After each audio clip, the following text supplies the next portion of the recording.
Hello, I'm Haley, and this is Taya, and welcome to Haley and Taya of Supernatural, Start Over, and also sometimes talk about other stuff, a podcast. Also known as HATRUSA, and today we are talking about Season 2, Episode 16, Roadkill. It originally aired on March 15th, 2007, and was written by our good friend Rael Tucker, who wrote Dead in the Water, Faith, Nightmare, Salvation, Children Shouldn't Play with Dead Things, Hunted, this, and one other episode we should have not reached yet. We love Rael. Mostly. Sometimes. I'm gonna say sometimes, because we like Dead in the Water, but like Faith, Nightmare, and Salvation, I think they were all kind of whatever. They were were bad. Well, Nightmare was a 4, Faith was a 6, and Salvation was a 7. So, like, they weren't the worst, according to me, from the past. Mm-hmm. But, you know. So, yeah, before we start the discussion of today's episode, we have one content warning, and that is suicide. We find a corpse hanging. It will be discussed briefly in both the notes and the summary. So heads up, especially if you're going to watch the episode. And when I say corpse, I mean like 15-year-old, like desiccated. It's mostly just a skeleton with some hair on it. But it is still like hanging, so if that is something, skip the part when they go into the attic. Yeah, skip it. As soon as Dean says that it smells like old lady, get out of there. Get out of there. Cool. So I'm going to jump right on into my summary. Go for it. So, immediately we are in a car with a couple arguing over directions. The fight turns flirty. David starts getting frisky, only to lead Molly to crash the car as she tries to swerve away from hitting a man in the road. Next scene, Molly awakens in the crashed car, unable to find David. She panics and wanders around and finds an old farmhouse where she finds what seems to be the apparent ghost of the man from the road the night before. She runs to the road after that because she's scared, and she is nearly hit by Dean and Sam in the Impala. She begs them to come help her. She leads them to the car, and it's gone. They convince her to go with them. They pass through the ghost. Oh. Yeah, that's an immediate skip. I left out like a whole... She goes with them, they're driving, and while they're driving, she's talking about how she's supposed to be there with her husband. She needs to find her husband.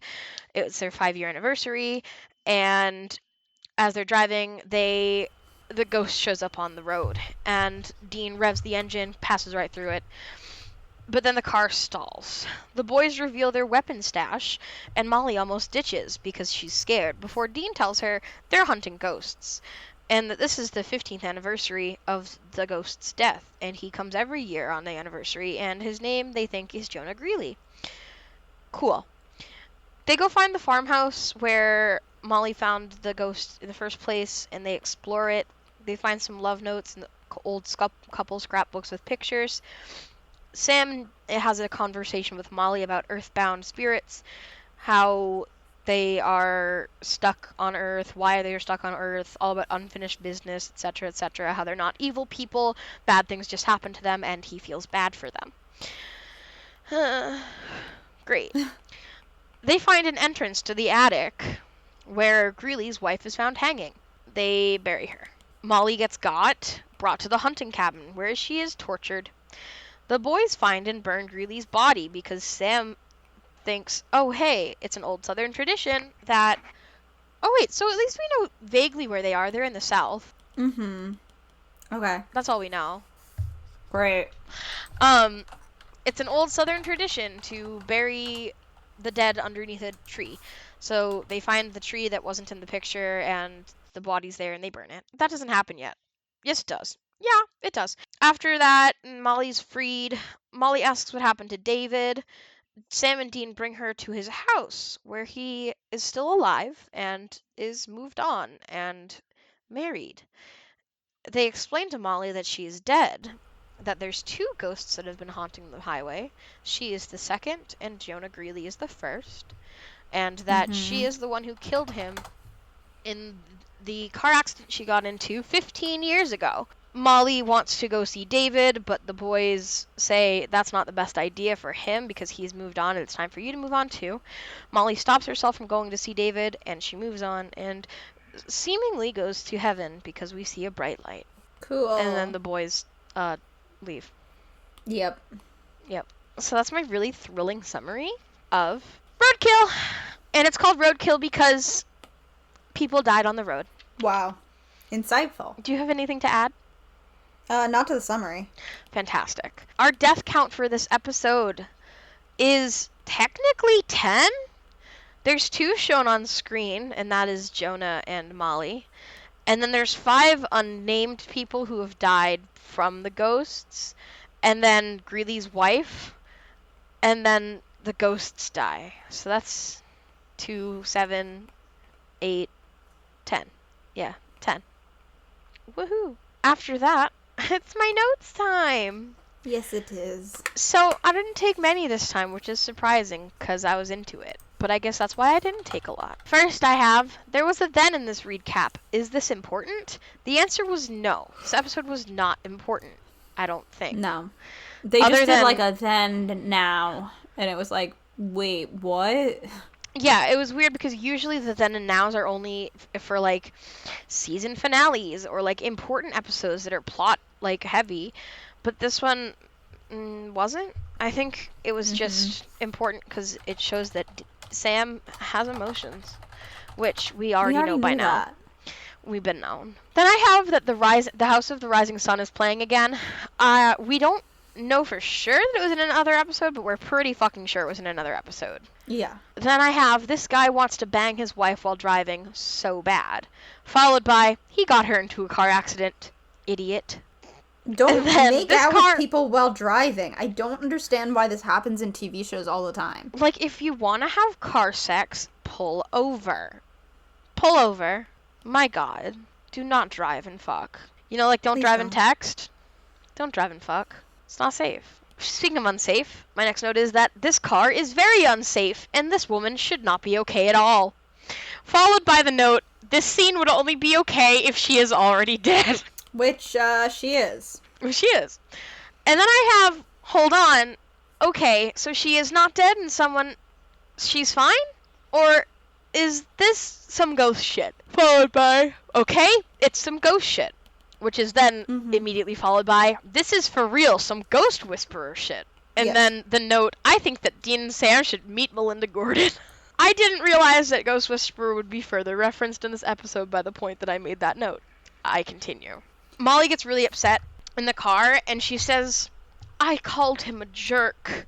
And it was just, like, really funny, because, like, is that the worst that you've called your husband in 5 years of marriage? It was so weird. Like, I highly doubt it. I'm sorry. My next one is, I love when supernatural ghosts dissolve into dust. I think it's funny. It's bad.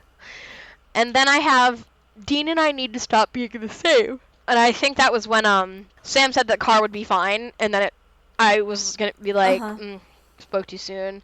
And then Dean was like, spoke too soon. And I was like, what the fuck? God damn it. God fucking damn it. Dean, we can't keep doing this. And then another quotation.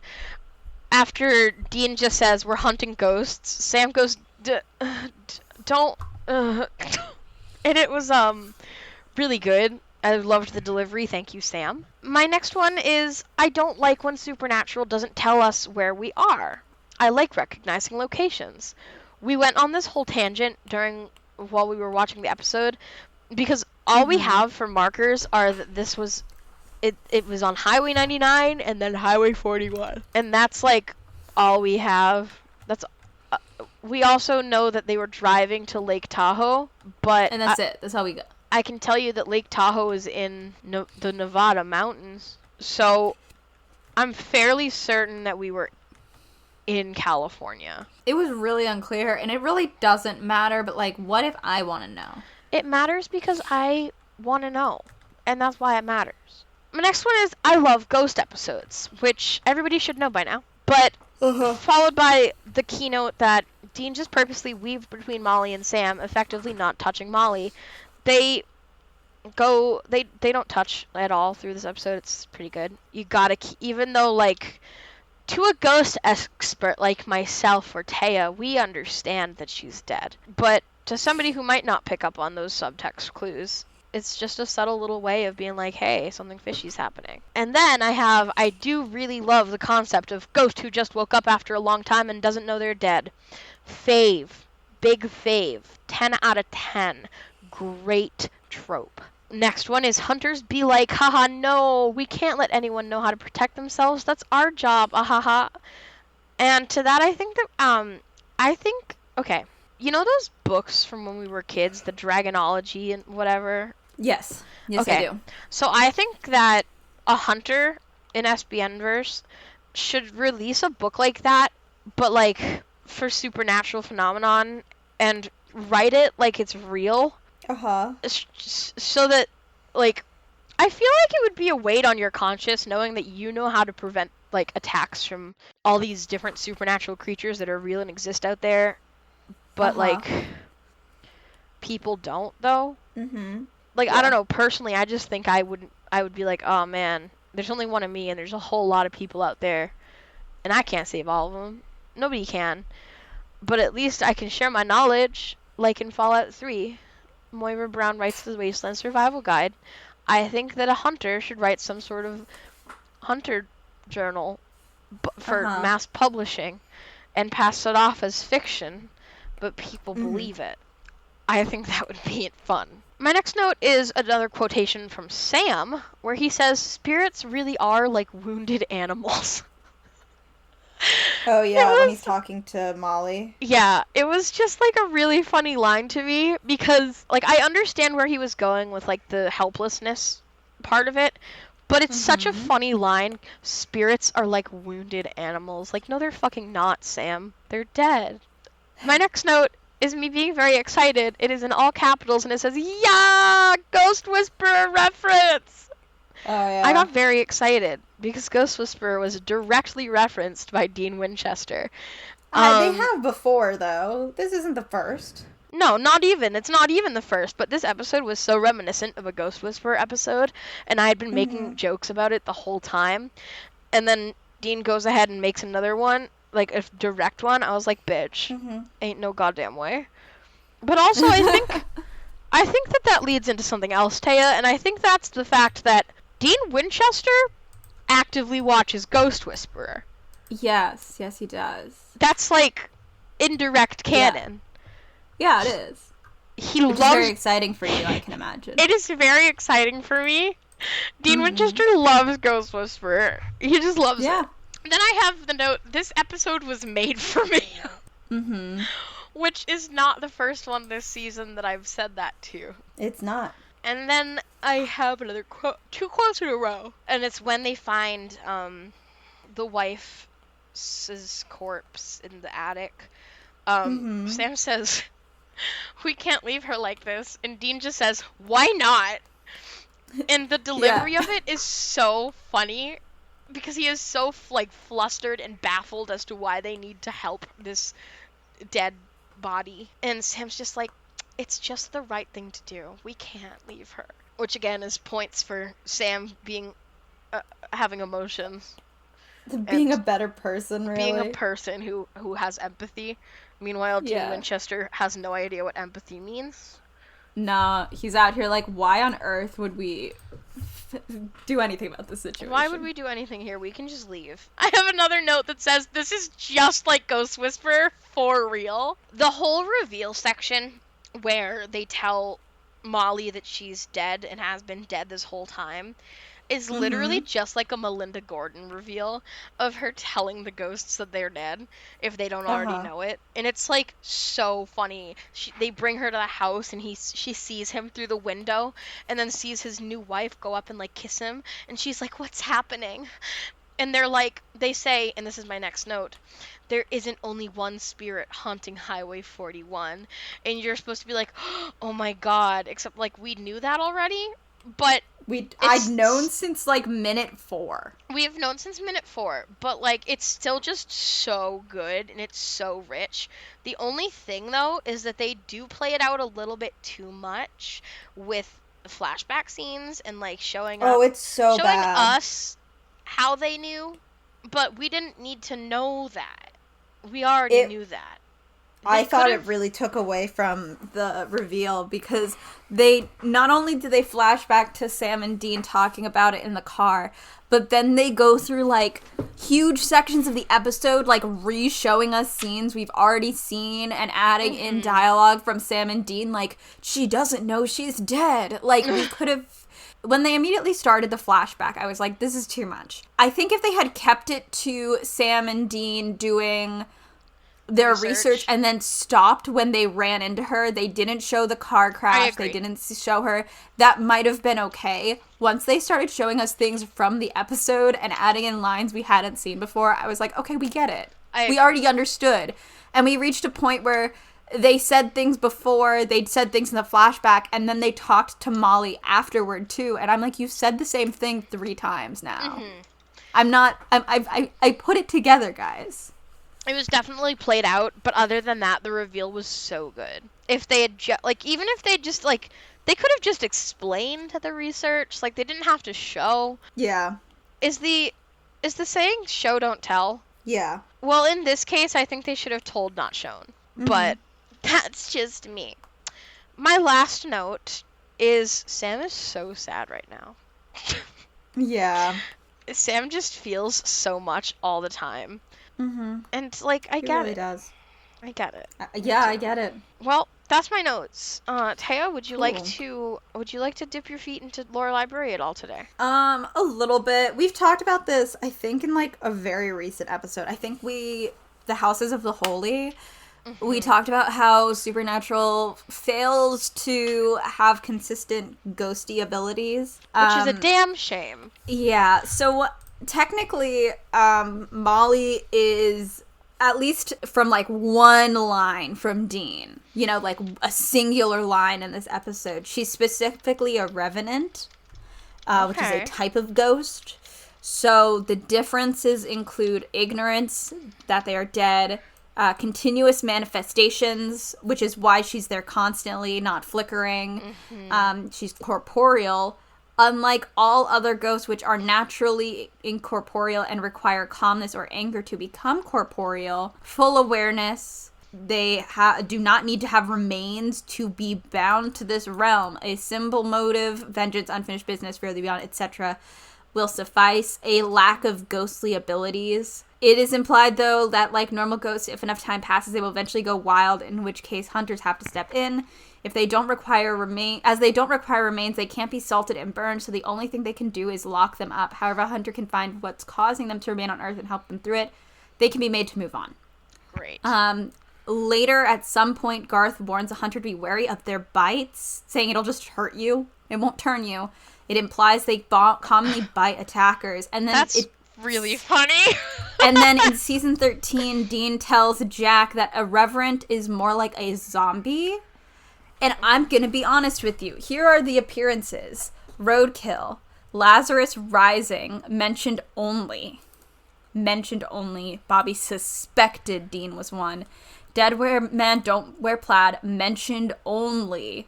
Southern Comfort. Mentioned only. The Big Empty. Mentioned only. So are they or this are one they is not? Presumably. So they're mentioned all the time. I say all the time. They're mentioned throughout the show. However, they are never confirmed because Molly is presumably a reverend. She is not confirmed to be one. And what it feels... It's an reverend, it's yeah. an N. Revenant. Yeah, Revenant. my bad. Yeah. Revenant. Molly's presumed to be one. She's not confirmed to be one. I don't even remember Dean saying this in the episode. I just trust that he did. I feel like we have run into a trickster situation where I don't know if Molly... Like, I don't know if they just fucked up. Right. You know? And then just ran with it. And we're like, well, all revenants are like this. Because, like, I was confused as to why she can hang around without remains. And they're like, well, she just can. And so I assume in seasons 4, 5, 8, and 13, they talk about it more. But I have to assume with this one, since they didn't have those episodes, like, really planned, you know? Like, I think it's like the trickster where it's like, I don't actually know if this is a thing or, like, she is the only possible presumed revenant we have in this show. They talk about them a little bit, but they don't show up. So it's not like we can say for, like, definitive. It's like the Trickster, where it's like, well, the only one to show up technically is, for a very long time, Gabriel. And then when Loki came in, they just gave him the same powers. So I don't think that this was them being like, this is an interesting new type of ghost that the boys will have to deal with, because they don't deal with them. I think they just wrote this episode and then were like, fuck. Like, guys, like somebody please, pointed it out. Please be spicy. Add different ghosts. Because I don't even really mind the idea that there is, like, a category of ghosts that aren't aware they're ghosts. So their rules are different because their awareness changes, like, what they can do. That's fine to me, but that's not, like, a consistent thing throughout this show. And I think that it was very much made up for this episode. And then they just, like, didn't realize till later she didn't align with their ghost rules. I feel like Supernatural is constantly lacking, like, a bestiary. I feel like they would really benefit from, kind of like I think sometimes that they need a story Bible. I think they would benefit if they had a bestiary, because I think that, like, it's season 2. They've had a lot of ghost episodes. They should have nailed this down by now. And if they wanted to introduce different types of ghosts, because they do. They have, like, poltergeists and all sorts of ghosts. If they wanted to introduce the revenants, they should have, like, actually properly done it, opposed to just vaguely mentioning it for the rest of the show, but never having one on screen, except maybe probably Molly. And that's, so, that's all I have to say for Lore Library. But I do have a new section for you. Taya has a new section, guys. So this section is simply called, Does This Episode Pass the Bechdel Test? I was talking with some friends, and while talking, I was like, have any of the episodes we've watched actually passed the Bechdel test? To which I asked Haley, and Haley said 0. We don't know that for sure. There's a chance that one of Joe and Ellen's conversations did. However, I believe that it may come back to her dad. So for people who don't know, the Bechdel test is not a serious test, to be clear. This is not like a serious, this gives this thing literary merit test, but it started as genuinely a joke in a comic drawn by Alison Bechdel, where Allison and a friend who was another lesbian were at a cinema talking about, like, wanting to see lesbian representation on the screen. And in the most bare minimum, the Bechdel test is, it asks whether a work features at least 2 women who talk to each other about something other than a man. The requirement that the 2 women be named is sometimes added. So, because sometimes people take this too seriously, the Bechdel test is not serious, and it doesn't even really apply to a lot of things, because the original purpose was, I would like to see lesbians, and like, the lesbians in this show are, like, repeatedly murdered. Yeah. So we love to see it. So truly what it is, are there 2 named women in this episode who speak about something not related to a man? It's like the barest minimum. And the answer is no, because there's exactly 1 named woman in this episode. Fuck me, dude. And she's also already dead, which adds a weird level to this one. But no, this episode does not pass the Bechdel test. It sure doesn't. It sure does not.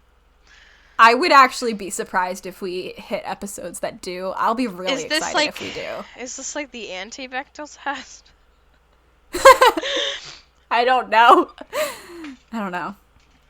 I'm not going back to watch the other episodes, but moving forward, I'll keep an eye on it. God bless America. By America, I mean Supernatural. God love it. Our next section, now that we know that this episode does not pass the Bechdel test, is crack shipping. To which I say, nope. No. There's nothing here. Well, you could argue, but I don't want to argue that. So we're not. I don't either. No. So we're gonna move on from that and go to brought to you by, which, Taya, would you take us away? Oh yes. This week's episode is brought to you by House of the Rising Sun by The Animals. This song plays like little bits and pieces throughout the whole episode. It's a good song. It's the only song. And I really like that. I like how it's incorporated in that it was the last song that she heard when she was living before the car accident, like when the car accident happened. But also it plays when she gets really emotional. And then that, like, summons the other guy. Yes. Kind of. Because he hears it. It's good. I like it, and I'm not sure if I like it just because I like that song, so. Right. I would like it regardless of song. Also, it wasn't ever, like, it wasn't... They never outright, like, make a statement about it. It's they don't just say there. It's like, just she there. does...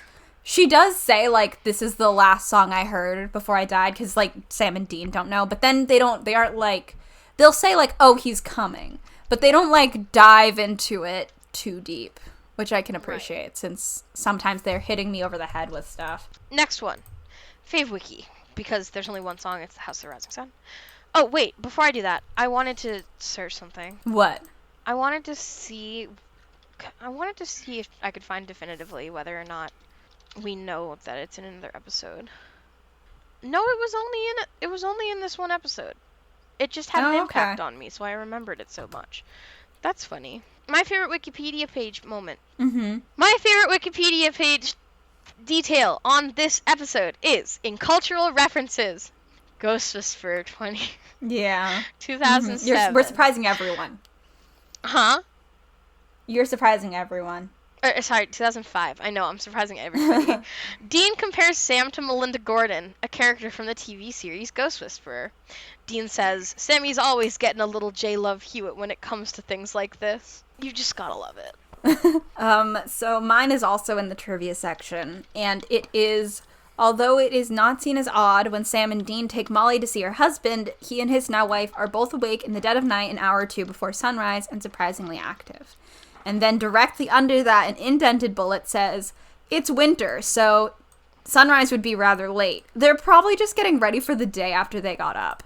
I love this one because there's just like a little bit of like, this person is annoyed at this trivia, so they went in and edited the wiki to be like, actually, you're wrong. And I love minor beefs. I love minor beefs. And I also like it because this first person said, like, they were probably awake and active, like, an hour or two before sunrise. They were not standing outside for an hour or two. It was maybe 15 minutes. Max. Right. You know? And also, like, if you get up at 5 for work, that can be before sunrise. It's just so funny. I think it's funny. I love minor beefs. The next one is ratings. Would you like to know my rating for this episode? I can imagine it's pretty high. It is a 9.5 unfinished businesses out of 10. Damn. I wanted to give it a 10, I'll be real with you, but I cannot have 2 10s in a row. That is giving too much credit to Supernatural. This is already giving too much credit to Supernatural. However, I can't help myself. The only reason that it doesn't have a full 10 is given the fact that I didn't like how they dealt with doing the flashbacks to the during the reveal. That's fair. I would rate it lower because I'm going to read a few reviews that agree with me. I figured out that she was okay, I have seen this episode before. However, I knew something was wrong with her, like, within 5 minutes. I think they showed their hand a little bit immediately. Too much, which is the whole point of the episode. Like, that's the big emotional reveal. So, this does have an 8.8 out of 10 on IMDb. There's a lot of people saying, like, so far best of the season, one of the all-time best episodes, classic Supernatural. There are 2 7 out of 10s that still say, like 7 out of 10 is generally the lowest you'll see in here, right? That's usually what I will see as the lowest. That's fair. Those are still very positive this time. This one says that I never would have guessed the ending, which, all right. Imagine that. Okay. Couldn't be me. Some people think it's unpredictable. I think it's predictable, but I've also watched a lot of the show. Yeah. This one is an 8 out of 10, and it's more negative. It is from Cubs and Culture, who we've seen before. And they say this is one of the weaker episodes to rewatch, specifically. And each time I see it, the more the writer hiding the resolution annoys me. I feel like making this episode all about the twist was a mistake, as the show rarely, if ever, does the psychological side of the horror genre. With that being said, the episode has two things going for it. Molly, and then some shots are really gorgeous at the end, I guess. And then someone doesn't like this episode, so they just skip it, so they didn't rate it. And then this person gave it a 5 out of 10. And it's Snowbats? I think it's Snowbats, but there's no O. A good twist, and that's about it. This is from June 2022. I never understood why so many people like this episode. Yes, I'll admit the first time you watch it, the twist is shocking. I still don't think so. No. But that's also the reason why the episode isn't rewatchable. The whole episode relies on the twist once, so you know. So once you know what it is, the experience is greatly devalued. Not only that, the plot isn't really interesting anyways. When you have an episode that solely exists to have a surprising twist, then your episode shouldn't exist at all. I don't think that's necessarily true, because I think there's a good emotional part to it, even if you know what's happening. But I will say that, like, it's always hard to rate something, because if you're rating based on rewatch, you're rating it in a different way than you are for first-time watchers. There's just, like, because you've already seen it, you can catch all the foreshadowing. And it's, I think, a pretty blunt plot twist, especially since, like, you were saying this is, like, classic Ghost Whisperer. So in my brain, this is a little bit more of just, like, a tribute episode than anything else.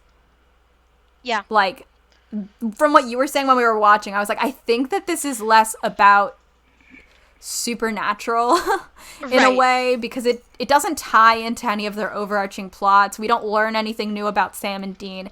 It feels like one of those Doctor Who episodes where they can't really get the main cast on, so they kind of just do a thing with lots of side characters with, like, glimpses of the main cast, and it doesn't super tie in. It's just kind of there to be there. I think this one is kind of like that. Like, Sam and Dean are there the whole time, but it doesn't add to the overarching plot. But it still has a pretty strong emotional moment, and it's a tribute to Ghost Whisperer, so I would it's completely fine. agree that it's entirely tribute, and that's definitely why I like it so much. Yeah, absolutely. I don't like it because it's a supernatural episode. I like it because it reminds me of the classic soap opera from the early aughts, Ghost Whisperer, featuring Jennifer Love Hewitt. That's so valid. That's so valid. Thank you. Wait, I'm sorry. So what was it rated overall on IMDb? 8.8 out of 10. It's still a high rating. Yeah. Yeah, okay. I'll take it. Thank you so much for listening and for enjoying Supernatural with us. You can find us at HATRUSA everywhere. I have gotten us back into our Instagram account. It was an ordeal. We are on Apple Podcasts, Spotify, SoundCloud, Podvine, I think it is. I don't really know that one. And we are also very, very slowly re-uploading to YouTube. Unfortunately, the software I'm using takes approximately 57 years to export a single video.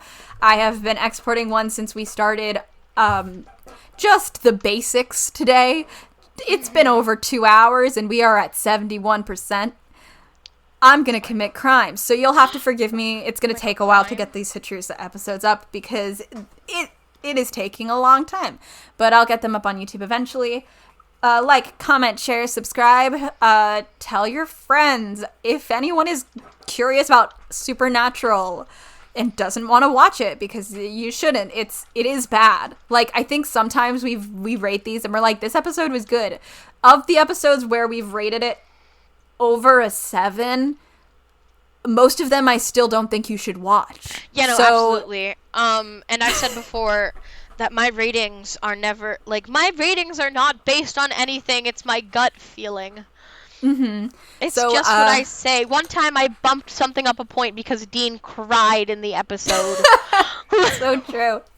So if you know someone who's interested about Supernatural, if you have a random episode that you were thinking of and want to share with people, or we've talked about supernatural drama before, if you want to know more about the drama with the prequel, that would be our season 1 recap. So there's plenty of reasons to share this podcast. And if anything else, we can be some wonderful background noise for you for several hours. We have so much backlog for you. So share the word. Hey, Taya. Hey, Haley. What if Sam fucked? I don't have a good response to that. Well, we'll find out what happens next. Gonna catch you on the flip side. Catch you on the flip side.